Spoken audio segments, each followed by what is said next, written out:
Once there was a princess, and she was under a curse and enchantment, so that she had to spend her life in the shape of a fish. One day a woman happened to be working in the meadow by the river, and she saw a flock of birds flying above the river and talking to the fish. The woman wondered what it was that was there, so she went to the water side and looked in. All she saw was a fish swimming about. So she said, "I should like to eat you, fish. I feel sure you would do me good." Now, when she said that, the fish answered, "You could save me. You will have twin sons, although you have never had any children before." The woman said that, if she could help her in that, there was nothing the fish could ask that she would not do to deliver her. The fish answered, "Catch me and take me to your field. There you must bury me and plant a rose tree over me. When the roses first come into bloom, you will bear twin sons. After 3 years, dig in the place where you buried me, and you will find 2 swords, and these you must keep. Your mare will have 2 foals, and your bitch will have 2 pups, and each of your twins will have a sword, a horse, and a dog. Those swords will have the virtue that they will help your sons to victory over everybody. I shall be delivered as soon as my body is rotted." When the twin sons grew up, they were very clever, and so they said, "We must try our luck in the world. We are bold enough. One of us will go to the east and one to the west. Each of us must look at his sword every morning to see if the other needs his help. For the sword will begin to rust as soon as one of us is in peril." So they cast lots which way they should go, and each of them took his sword, his horse, and his dog, and away they went. The first rode through deep forests, and he met a fierce dragon and a lion. So he attacked the dragon, which had 9 heads. The lion stayed quiet while the knight attacked the dragon, and at last he succeeded in cutting one of the dragon's heads off. He felt tired then, and the lion took his place. Then the knight cut 2 more heads off the dragon, and so it went on till he had all the heads cut off. Then he cut out the tongues from all the 9 heads and kept them, and so went forward on his adventurous journey. Now, it chanced that there were some woodcutters in these forests, and one of them collected all the dragon's heads, having come across them by chance. That dragon used to come to the town and devour one person every visit. This time the lot had fallen upon the princess, and so she was to be devoured by the dragon. So the town was all hung with black cloth. The woodcutter knew all about this. So he went with the heads to the town to sue for the princess, for it had been proclaimed that whoever killed the dragon should be her husband. When the princess saw that such a low-born man was to be her husband, she was taken aback, and tried by all the means in her power to delay the wedding. The knight happened to come to the town just then, and he saw a good inn, so he rode up to it. The innkeeper came at once to ask what he could do for him. Now, there were other guests there, and it was a busy place. The guests were all talking of the one matter, when the princess was going to marry the man who had killed the dragon. The wedding ought to have been long ago, but the bride and her parents kept putting it off. The knight listened to all this talk, and then he asked, "Are you sure that it was that woodcutter who killed the dragon?" They answered that it certainly was, for the heads were preserved in the palace. The knight said nothing, but when he thought the proper time had come, he rode to the palace. The princess saw him from the window, and she wondered who it might be. He was ushered in, and he went straight to the princess and told her everything. He asked her whether he might attend the wedding. She answered, "I am not at all pleased with my marriage. I would much rather marry you, sir." He asked her why. If he killed the dragon, he must be a great man. "He is such a low-born man," said she, "that it is not likely that he killed the dragon." "I should like to see him," said he. So they brought the woodcutter before him, and the knight asked to see the heads. So they brought the heads.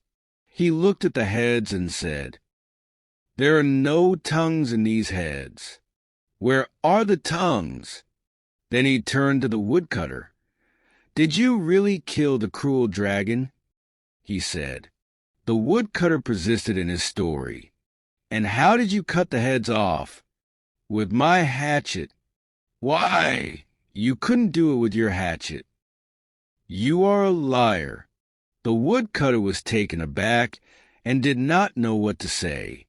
He was frightened already, but he said, "It happened that the dragon didn't have any tongues."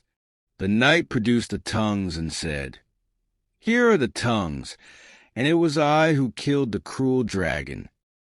The princess took hold of him and embraced and kissed him, and she was ready to marry him on the spot.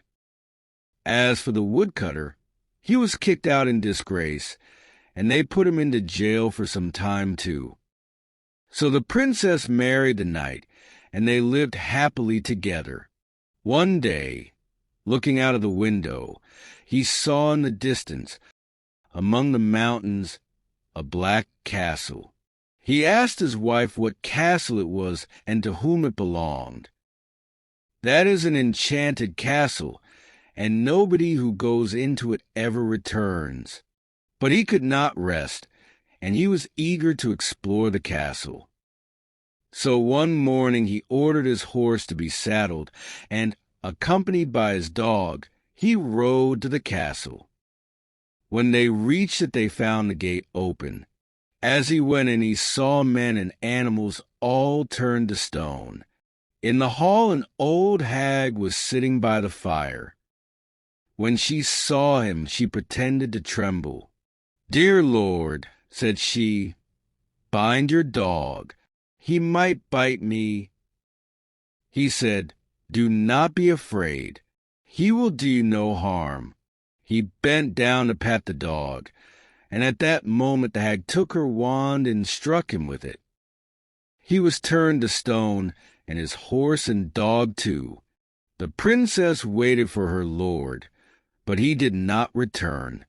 She mourned for him, and the citizens who loved their lord were grieved at his loss.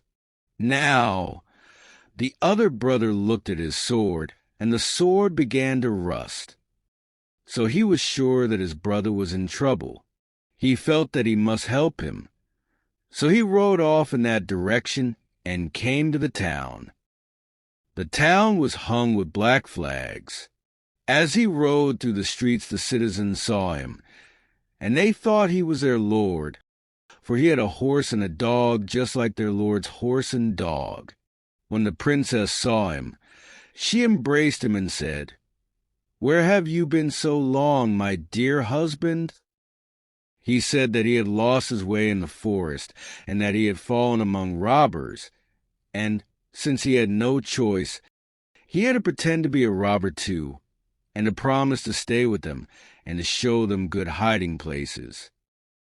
The robbers, so he said, admitted him to be of their company, and he had not been able to escape before this.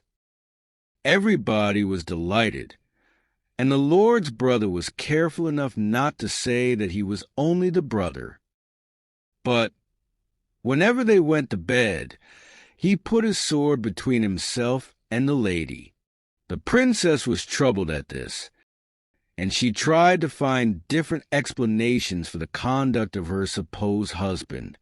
One morning, as he was looking out of the window, he saw that same castle, and he asked what castle it was. She answered, "I have told you already that it is an enchanted castle, and that nobody who goes there ever returns. So he thought, "It is surely there that my brother is." He ordered his horse to be saddled, and, without saying a word to anybody, he rode off to the castle. As soon as he entered the castle, he saw his brother and his dog turned to stone. He saw, too, all the petrified knights and their horses, and the hag sitting and keeping up the fire. He said, "You old hag, unless you bring my brother to life again, I'll hew you in pieces with this sword of mine." The hag knew that the sword had magical virtues, and so she said, "Pray, sir, do not be angry with me. Take that box there and rub the ointment beneath his nose, and he will come to life again. Curse you, you evil old hag! Do it yourself and instantly."